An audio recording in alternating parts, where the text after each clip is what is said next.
Shalom Bapak Ibu, Saudara-saudara yang dikasihi oleh Tuhan. Selamat pagi dan salam sukacita untuk kita sekalian. Senang berjumpa kembali dengan saudara-saudara dalam program Renungan Harian GKP Ohali Perdana Kusuma. Mari sebelum kita memulai kegiatan kita, saya mengajak kita untuk membaca merenungkan firman Tuhan. Kita awali dengan doa. Kami bersyukur kepadamu Tuhan Yesus atas kasih anugerah-Mu yang kami rasakan hingga saat ini. Terlebih khusus kami boleh menikmati bangun pagi dengan sukacita dan siap memulai kegiatan kami hari ini. Namun kami rindu membaca merenungkan firman-Mu. Karena firman-Mu itu adalah pelita bagi kaki kami dan terang bagi jalan kami. Berbicaralah kepada kami Tuhan, kami umat-Mu siap mendengarkannya. Amin. Wahyu pasal 2 ayat 10. Jangan takut terhadap apa yang harus engkau derita. Sesungguhnya iblis akan melemparkan beberapa orang dari antara kamu ke dalam penjara supaya kamu dicobai dan kamu akan beroleh kesusahan selama 10 hari. Hendaklah engkau setia sampai mati dan aku akan mengaruniakan kepadamu mahkota kehidupan. Tema renungan bagi kita pagi ini adalah kesetiaan yang tak tergoyahkan. Saudara-saudara, dalam kitab Wahyu khususnya di pasal 2 dan 3, kalau kita melihat ada 7 jemaat yang menerima surat langsung dari Tuhan Yesus melalui Rasul Yohanes. Ketujuh jemaat itu mewakili gereja-gereja di Asia Kecil. Kalau saat ini kita kenal dengan wilayah Turki Barat. Dan daerah itu melambangkan berbagai kondisi gereja sepanjang zaman. Ketujuh jemaat tersebut adalah 1. Efesus. Dikenal karena kerja keras dan ketekunannya, namun ditegur karena telah meninggalkan kasih yang mula-mula. 2. Pergamus.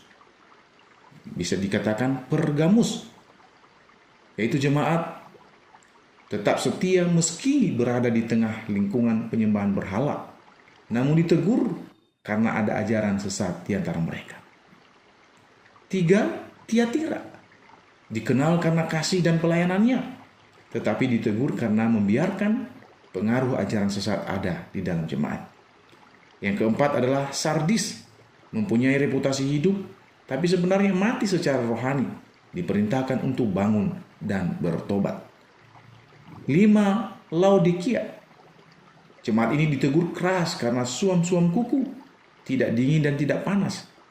Tuhan memanggil mereka untuk bertobat. Yang keenam, Philadelphia. Jemaat ini dipuji karena setia meskipun kekuatan mereka kecil dibandingkan dengan jemaat-jemaat lainnya. Dan yang ketujuh, jemaat Smyrna mengalami penderitaan dan kemiskinan tetapi dipuji karena kesetiaannya. Tidak ada teguran dari Tuhan, sama seperti Philadelphia tidak mendapat teguran dari Tuhan. Nah, Bapak Ibu Saudara-saudara, firman Tuhan hari ini dari Wahyu 2 pasal 2 ini ayat 8 sampai 11 lebih fokus kita pada ayat 10b, menyoroti jemaat di Smyrna.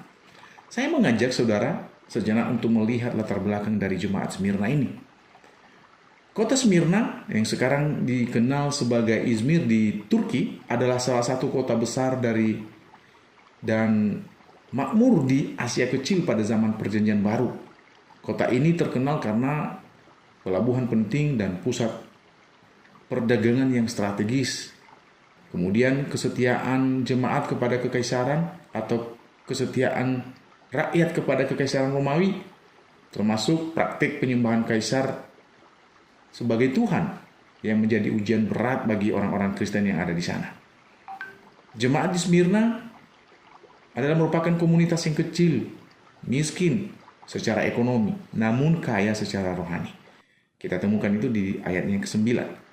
Mereka hidup dalam tekanan sosial dan politik karena yang pertama menolak menyembah kaisar yang dianggap sebagai bentuk pengkhianatan atau ateisme dalam konteks kekaisaran.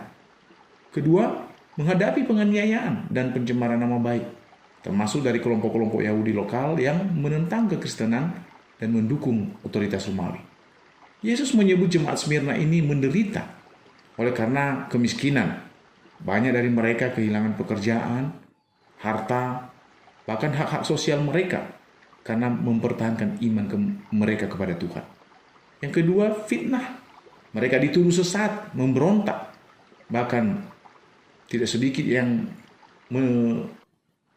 fitnah mereka sebagai kelompok kanibal karena kesalahpahaman tentang perjamuan kudus yang mereka yakini. Kemudian ancaman penjara dan kematian.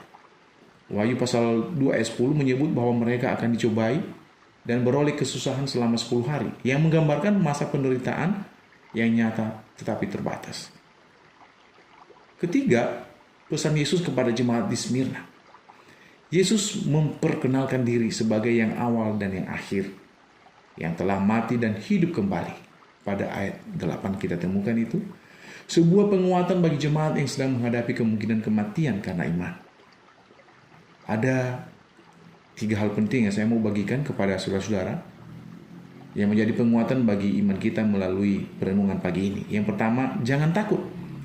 Dalam ayat 10, sebuah perintah dan penghiburan karena Yesus tahu apa yang mereka hadapi. Yang kedua, setialah sampai mati.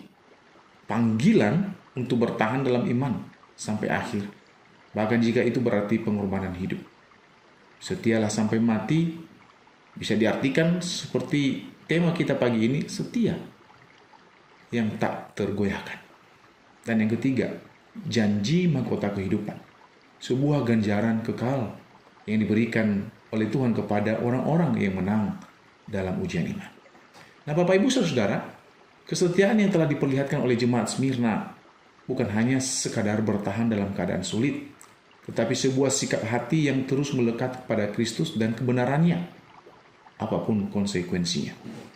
Ini adalah panggilan untuk mengutamakan Kristus di atas segalanya, termasuk kenyamanan, keamanan, dan bahkan nyawa kita sekalipun.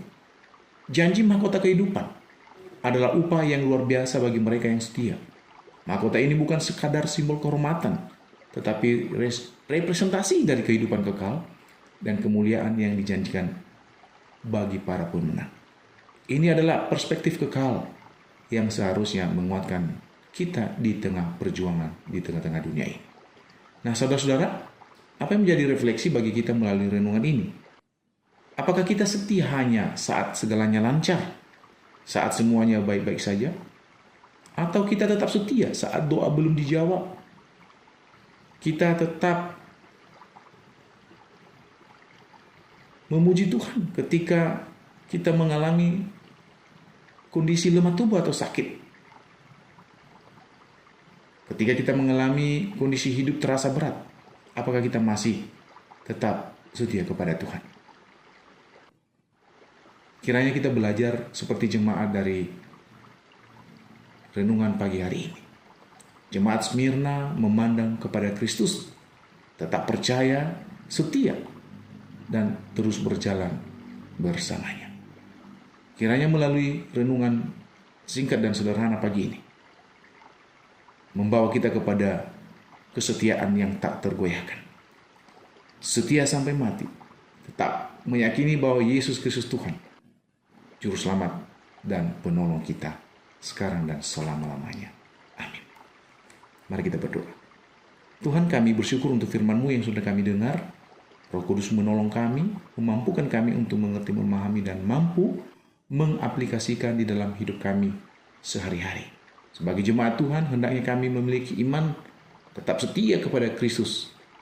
Sekalipun banyak tantangan, banyak godaan, banyak persoalan pergumulan, tetapi iman kami tetap tertuju, terfokus hanya kepada Yesus Tuhan. Terima kasih Bapak, berkati kami hari ini dalam memulai kegiatan aktivitas kami yang mengalami kelemahan tubuh, sakit penyakit, memiliki pergumulan atau persoalan. Ya Tuhan Yesus, Engkau turun tangan menolong, menyelesaikannya bagi kami. Terpujilah Tuhan, dalam nama Yesus kami bersyukur dan berdoa.